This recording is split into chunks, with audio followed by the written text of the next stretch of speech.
नमस्कार. नवीन दिवस, नवीन सुरुवात. तुम्ही सगळे कसे आहात? छानच असणार. आज मी इथे सिमला मिरचीची भाजी बनवते आहे. रोज काय भाजी करायची, रोज काय जेवण करायचं हा प्रश्नच येत नाही आहे आता. कारण एवढ्या सगळ्या भाज्या आहेत, कडधान्य आहेत, तर काही ना काहीतरी तर आपण करूच शकतो ना. पण आपल्याला ना जेवणाला चव घेऊन खायची सवय झाली आहे. आणि ही भाजी मला आवडत नाही, ती भाजी मला आवडत नाही असं आपणच स्वतः बोलतो. आणि मग मुलं पण आपलं पाहूनच तेच करतात. आणि मग आपण मुलांना म्हणतो की तू सगळ्या भाज्या खात नाहीस. पण खरं म्हणजे आपणच त्यांच्यासमोर पहिल्या सगळ्या भाज्या खाल्ल्या पाहिजेत. आपलंच अनुकरण ते करत असतात. अन्न हे पूर्ण ब्रह्म. ज्या अन्नावर आपण जगतो त्यालाच आपण नावं ठेवून खातो. हे किती योग्य आहे. खरंच हल्ली काळ बदलला आहे, त्याच्यामुळे आपल्याला बाहेरचं खायची सवय झाली आहे. ठीक आहे, बाहेरचं कधीतरी खा तुम्ही, त्याबद्दल नाही आहे. पण घरातलं अन्न त्यामुळे आपल्याला गोड लागत नाही. आणि मग आपण अन्नाला नावं ठेवत राहतो. हे कितपत योग्य आहे? हे अजिबातच योग्य नाही आहे, हे तुम्हीही जाणता. पण तरीही बरेच लोक अन्नाला नावं ठेवून खातात. तर मला एवढंच म्हणायचं आहे की आपण जे जेवतो, ज्या अन्नावर आपण जगतो, त्याला जर आपण नावं ठेवून खाल्ली तर त्याचं फळ आपल्याला काय मिळणार ह्याचा आपण कधी विचारच करत नाही. बरेच लोक ह्या जगात असे आहेत ज्यांना खायला अन्नही मिळत नाही. असे अनेक विषय आहेत बोलण्यासारखे. पण किती बोलायचं आणि काय बोलायचं प्रत्येकाने ठरवायचं आहे की आपण कसं वागायचं आहे. आपण वागतो त्यानुसारच आपले इतर घरातलेही वागतात, खास करून मुलं. तर आपले मुलांवर जे आपण संस्कार करतो ना, ते आपल्या वागण्यावरूनच होतात. आपण जे बोलतो ना त्यापेक्षा आपण जसं वागतो ना तसंच मुलंसुद्धा वागायला सुरुवात करतात. शिवाय मी बरेच वेळा असंही पाहिलेलं आहे की मुलांची कंपॅरिझनही केली जाते. शेजाऱ्या पाजाऱ्यांची मुलं, शाळेतील मुलं, अशा त्यांच्या मित्रमैत्रिणींवरून त्यांना कंपेअर केलं जातं. शिवाय भावंडांशीही एकमेकांची तुलना केली जाते. तर तेही योग्य नाही आहे. त्यामुळे मुलांचा आत्मविश्वास कमी होऊन त्यांना एक प्रकारचा न्यूनगंड येतो आणि ते स्वतःला कमी समजायला लागतात. म्हणून मला असं वाटतं की कुणाचीही कंपॅरिझन झाली नाही पाहिजे. आज मी इथे सिमला मिरची भाजी केली आहे. ती खूप सोपी रेसिपी आहे, झटपट होते. 2 सिमला मिरची कापल्यात, त्याच्यामध्ये बेसन पीठ, थोडं हवं असेल तर तांदूळाचं पीठ, जिरं नसेल तर जिरं पावडर किंवा जिरं काहीही घालू शकता तुम्ही. नंतर मीठ, लाल तिखट, हळद असं एका ताटात कालवून घ्यायचं आणि फोडणीमध्ये फक्त तेल टाकायचं. अशी झटपट ही भाजी तयार होते.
आता मी झटपट डाळ भाताचा कुकर लावून घेणार आहे.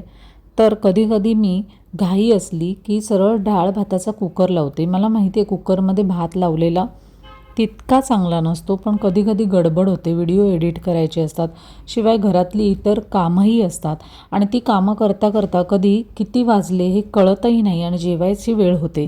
तर मग 1 तासात झटपट जेवण बनवण्यासाठी म्हणून पटकन डाळ भाताचा कुकर लावते आणि मग भात होतो, मग पटकन डाळीला फोडणी देते आणि कधीकधी भाजी सकाळतच झालेली असते. तर मग असं करून जेवण झटपट तयार होतं. कारण आम्ही काय करतो, सकाळी जर मी भात डाळ भाजी खाल्ली तर संध्याकाळी चपाती भाजी खातो. याच उलट जर आम्ही सकाळी चपाती भाजी खाल्ली तर मग रात्री डाळ भात भाजी असं आमचं जेवण असतं. आणि इथे शुक्रवार शनिवार सुट्टी असते, त्यामुळे आम्ही मग काय करतो, शुक्रवार शनिवार त्यातला एक वार शुक्रवार आम्ही बाहेर जेवायला जातो एक टाईम. किंवा मग कधी नाही गेलो बाहेर तर मग मी सकाळ संध्याकाळचं जेवण एकत्रच करते. कारण मग आठवड्याभराची तयारी, जेवणाचं सामान आणायचं असतं, शिवाय कुठे बाहेरही गेलो की मग नाही होत जेवण बनवायला वेळ. तर आठवड्यातून 1 दिवस तरी आराम पाहिजे, म्हणून आम्ही हे असं करतो. तर इतर कामं पण असतातच आणि शुक्रवार आला की विकेंड म्हणजे इतर कामंही आलीच. तर अशा प्रकारे माझं रुटीन हे चालू असतं. आज मी इथे डाळ भाताबरोबर कोशिंबीर करते, कारण कधी कधी भाजी नसते आणि मग भाजी नसली की पटकन अशी कोशिंबीर करायची. कारण सलाड हे मी रोज आणूनच ठेवते, म्हणजे काकडी गाजर बीट टोमॅटो कांदा नंतर कधी लेट्यूसची पानं असं हे घरात असतंच. आणि दही आणि दूध हे सुद्धा घरात असतं. तर दही हे ताक बनवायला किंवा कोशिंबीर करायला, कढी बनवायला उपयोगी पडतं. शिवाय नुसतं दही साखर पोळीही पटकन खाता येते. मी लहान होते ना, तेव्हा आई पटकन मला दही साखर पोळी दूध पोहे असं द्यायची. आता आपण हे खातच नाही आहे. मला कधी कधी असं वाटतं, यार आपण लहान होतो तेव्हा आपण किती छान गंमत मजा केलेली. आत्ताच्या मुलांना हे काही मिळतच नाही. छोट्या छोट्या गोष्टीत कसा आनंद मानायचा हे आत्ताच्या मुलांना समजतच नाही आहे. त्याला काही थोड्याफार प्रमाणात आपणसुद्धा कारणीभूत आहोत.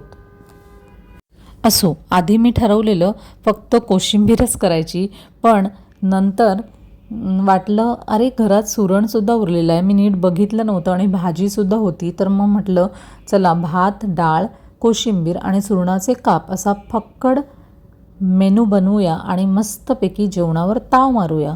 अजून काय लागतं हो जेवणात, अजून काय लागतं. खरंच अन्न हे पूर्ण ब्रह्म. मी नेहमी नेहमी सांगते, एखाद्याला जेव्हा मिळत नाही ना अन्न, तेव्हा त्याला त्या अन्नाची किंमत कळते.